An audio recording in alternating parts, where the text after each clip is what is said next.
James, how and when did this market originally start? We must be coming up to our first year anniversary. So it was this time last year which we started down in North Quay every other Saturday, whatever the weather, and we've lived up to that.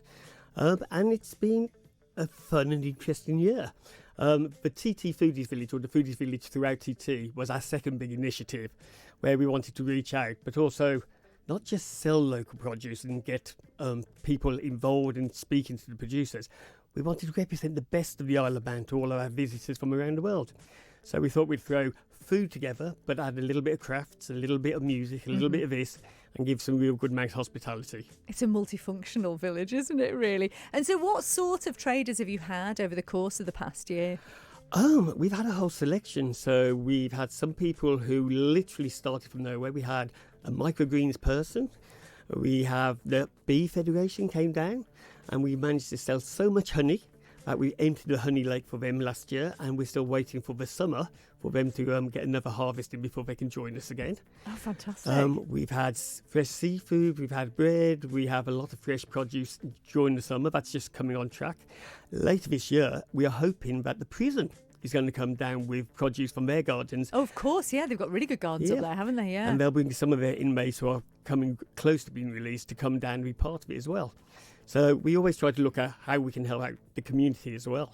Big plans, and it's really important for local traders. We'll come to that in just a moment. But yes, you have the Foodie Village in a very interesting location. Tell us all about it. Well, we're actually in two locations. Yeah. So our first option disappeared, and we've been very graciously hosted by Castletown. So we're down in Castletown from Monday, and we open at 10 o'clock with our stalls, and then the food service starts from 12.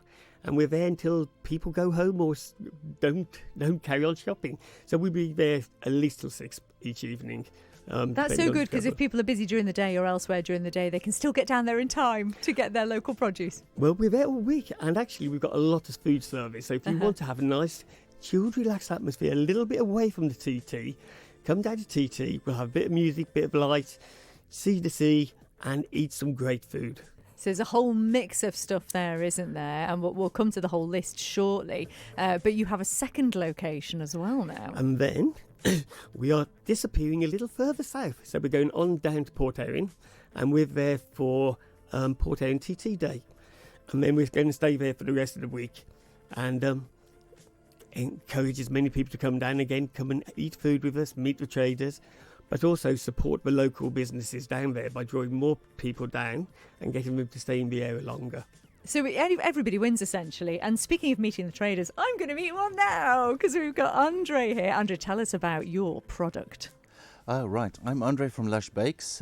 We have a small business, and we've been part of the foodie market since it started.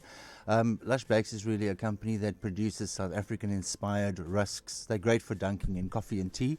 So it's a really nice crisp biscuit. And then we also do a range of biscuit and a range of really nice fudge products. Mm-hmm. We've had great interaction from people throughout the foodie market, and we've had amazing response from retailers and the local general public, getting locally Manx produce and produced goods out there as well.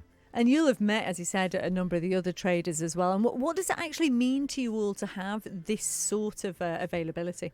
Well, it's really a great big thanks to James for, he's been, walking the walk and talking the talk and getting through the whole thing to try and put everything together. It's been an amazing thing for all the traders involved. It brings out all of our specialities and our Manx produce and everything that we are trying to do locally to uplift the Isle of Man in terms of the produce that it has, to bring it to the local general public, and being part of that has been really amazing for everybody. So we've got a lot of support and a lot of people that are dedicated to it and go down religiously to the foodie market. And it shows as well, it's sort of showing off as well the different cultures around the island, because you're saying yourself, South African sort of produce that you're putting out there. So it's supporting local and also the wonderful mix of cultures that we have on the island as well. And speaking of, you'll presumably meet an awful lot of people from further afield at this time of year, because of course we've got the TT visitors. So it's going to spread the word much further afield. Yes, absolutely. And the thing is, if you look at the balance of the traders, a lot of the traders do an array of different kinds of foodstuffs, fresh produce, home-baked goods.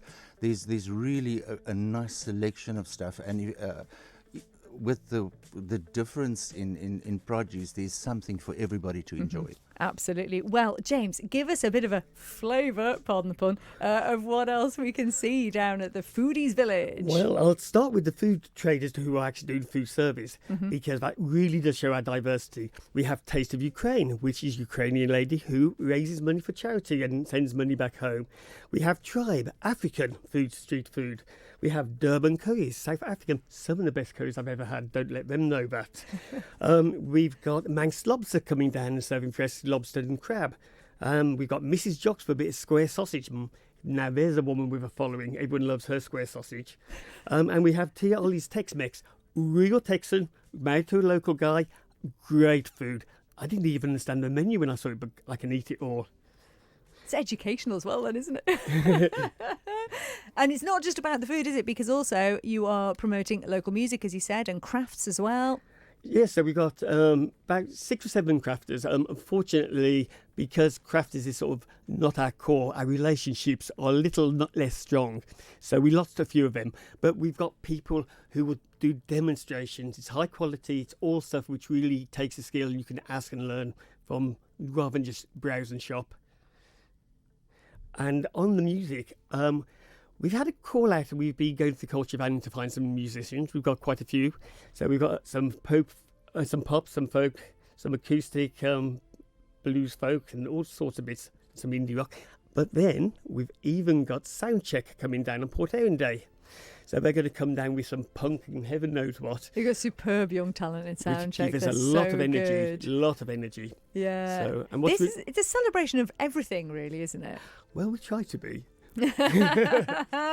So this is for this year, obviously. So Castletown and Port Erin for this year. I mean, you must have big plans for this because it just seems to keep growing and growing. We look for opportunities which aren't just one-off events, but things which traders can actually build a business on. Because I started this because I realised how hard it was for small businesses to distribute on this island. So therefore, there's a lot less producers than I thought there would be on this island because it's just too hard. So we're looking to do all sorts of events. Castletown's talking to us about other events. Port Erin are looking at doing something soon after TT to follow up. But it will all be about bringing people together over food to make good things happen.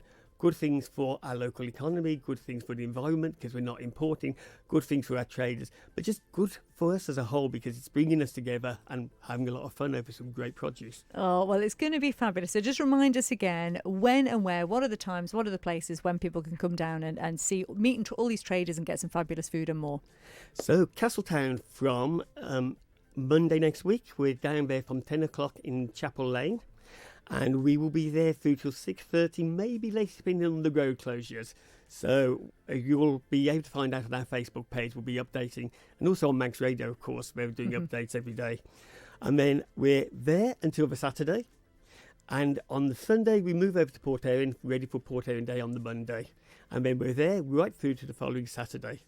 You're going to be very tired after all this, Andre, I think. You're going to have to bake an awful lot of Lush Bakes. Let me tell you what, it's been a week of producing. It has been quite hectic, but it's been a good week, and I think there's exciting things to come. So I think the hard work would pay off at the end of it. Definitely. Well, all the very best with it. And just a quick shout out, because you mentioned as well you're doing something with St John Ambulance as well, aren't you, James? Yes, so we've managed to organise, we're sponsoring it ourselves, breakfast for 40 of their volunteers staying at HQ.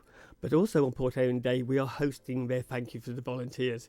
So they're coming down, they're going to enjoy a bit of sound check, have a burger or a nice meal, a couple of cans, enjoy the rest of Port Erin Day, which is a great place to be for the day, and then they're going back home on the train. Oh, that's so nice. There's so much to love about this. So Foodies Market, I think, is Facebook, isn't it? If you look for Foodies Market, you'll find all the details there. The Foodies Village in Castletown and Port Erin. So Castletown over the first week of TT, Port Erin over the second week of TT. Get yourselves down there, support local, and you won't be disappointed, I can guarantee you. Thank you so much, James and Andre. All the very best with it.